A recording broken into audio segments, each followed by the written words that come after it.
Okay, this one might be a little bit controversial, but I have a question for you.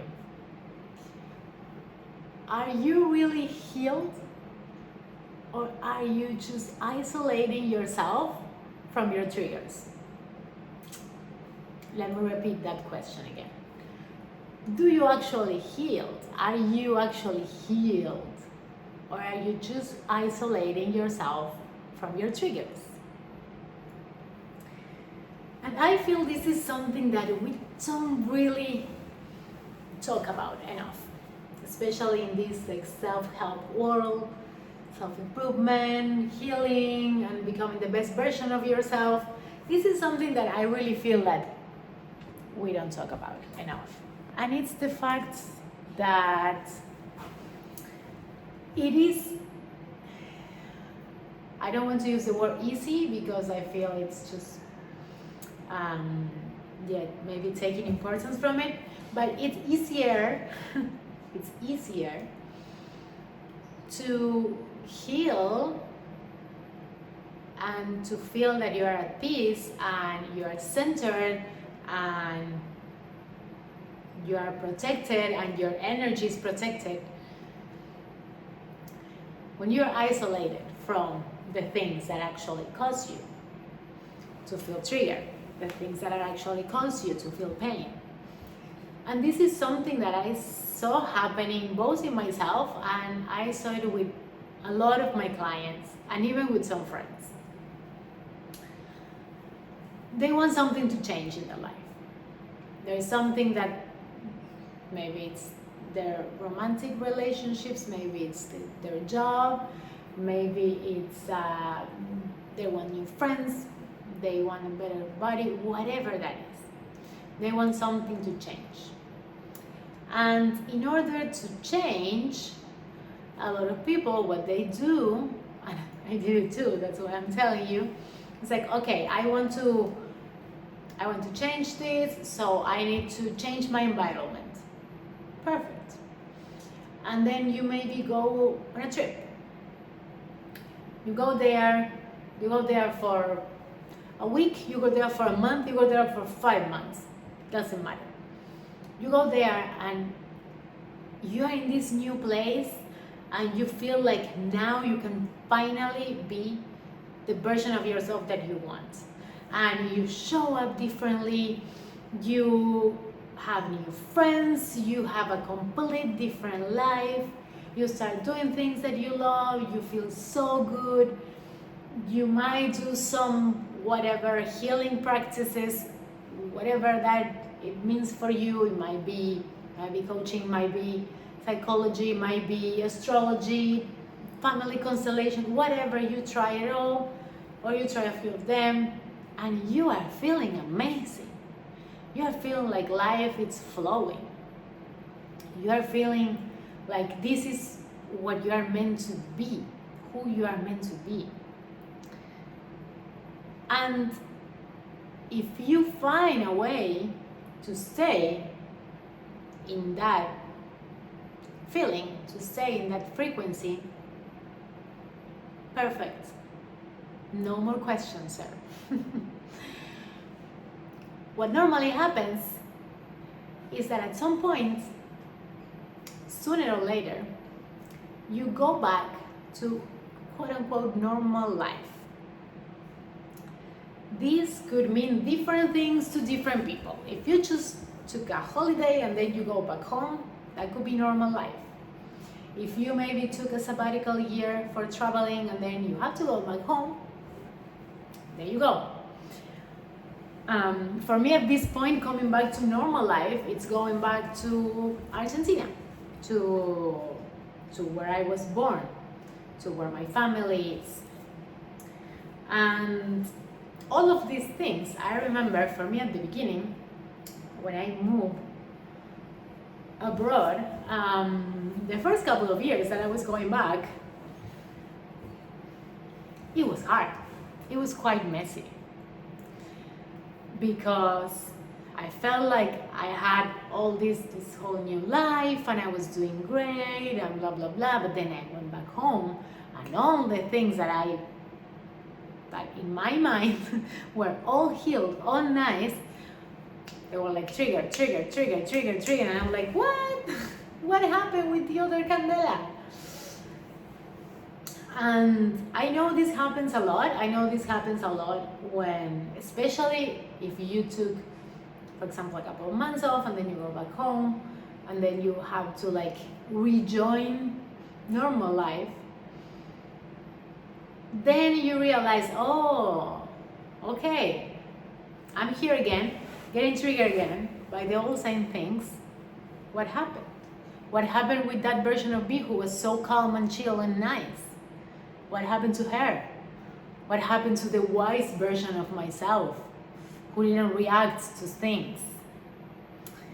What happened is that, as I said before, it's easier to feel that peace, to feel that contentment, to feel like happiness, to feel that lightness feeling when you are completely removed from your triggers, when you are completely removed from the things that work you up, the things that make you wanna to react and maybe scream and maybe like be super emotional or like, yeah, from that version.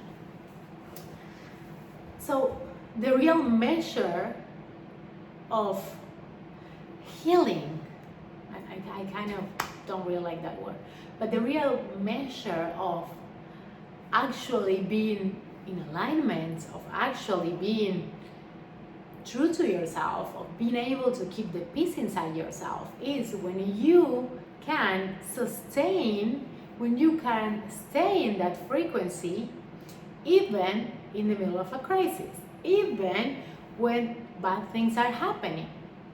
And I'm not saying that you shouldn't react to anything else never again, because that's not real. I'm not saying that. I'm saying that you choose to not react but to act.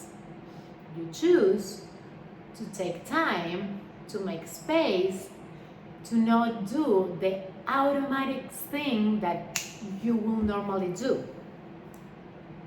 To react in a way that you probably regret after. Healing, or being in this more aligned and more peaceful frequency, it means that even when everything is super chaotic, you have a way to stay true to yourself. You have a way to, again, take some time, take some space, and that time and space could be 10 seconds. To not react and to act differently. To act from that version of you who is more aligned, who is in peace, at peace. Because if you go back to the same triggers, the same places that you were into, and you automatically go back to that version of you, then what you were doing was just escaping and playing a part somewhere else. You didn't actually change. But I know that might be hard to hear. But if you're not able to maintain those things that you learn, those different ways of being, if you're not able to maintain that when your triggers are present, then what you did was just isolating yourself. And here you have two choices, because you can also just completely isolate yourself from those old triggers, which means maybe setting some boundaries, maybe moving. You can just move to another place and that's it, and change your complete environment and become a different version of yourself. That is amazing. And a lot of times you really need to change your whole environment, because it's way easier to change when you're in a new place than when you're in your old same space. Of course it's easier.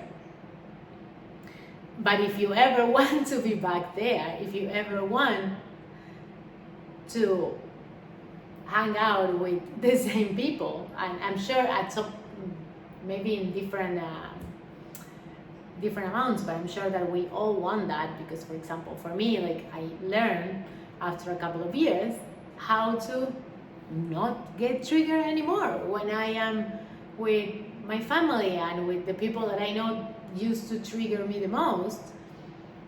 Now I simply don't feel it anymore. I know how to keep myself in this alignment so I can be there, and it's good.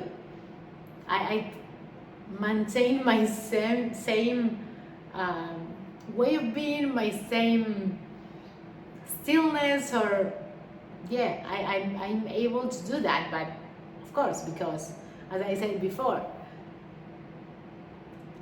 I know how to take that time, that space, and as everything is a practice. This is a practice. But especially if you are now in the good part of it, in the, oh my god, yeah, I'm in a new place and everything is amazing and blah blah blah, just to keep in mind that that's going to happen when you go back to your normal life. It is going to happen. Like, the same triggers are going to be there. Everything is going to be the same. You're the one that changed, but the rest of the people, maybe they didn't, and most probably they didn't. So how are you going to show up differently? How are you going to maintain all the things that you learned before in the same place that you were trying to escape from, or like to change because of that place? And I feel it's really valuable to try and keep whatever practices, whatever was that make you feel good, make you feel more centered, make you feel more aligned, to bring those things with you and to keep doing them. I know for me that was a game changer. Even when I'm in places that I used to be so easily triggered, I know that if I wake up in the morning and, for example, I start the day with a short meditation, it could be like 10 minutes, and maybe journaling. I know that if I start the day like that, chances are I'm gonna be in general way more aligned, way more calm. My mind is gonna be way more centered than if I start in like go mode. It's easier to, again, get triggered and go back to same old patterns. So if you are in this process, if you are in any of the, either in the honeymoon phase or in the going back to normal life phase,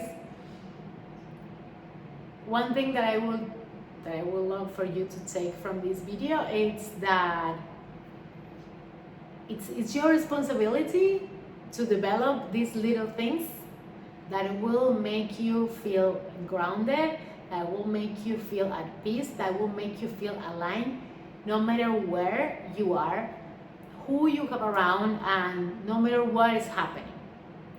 It's your responsibility to create this time and space and these practices for you, to try and see what are the things that actually work for you. Because maybe for you it's not meditation, maybe for you it's moving your body, maybe for you it's breath work, whatever that is. But I really encourage you to go and find out what those things are and make them your non-negotiable. It doesn't matter what's happening, where you are, make them your non-negotiables, because those small things are the ones that are going to help you change your life and keep it that way, not going back to the same old patterns all the time. Sending you big hugs and see you tomorrow.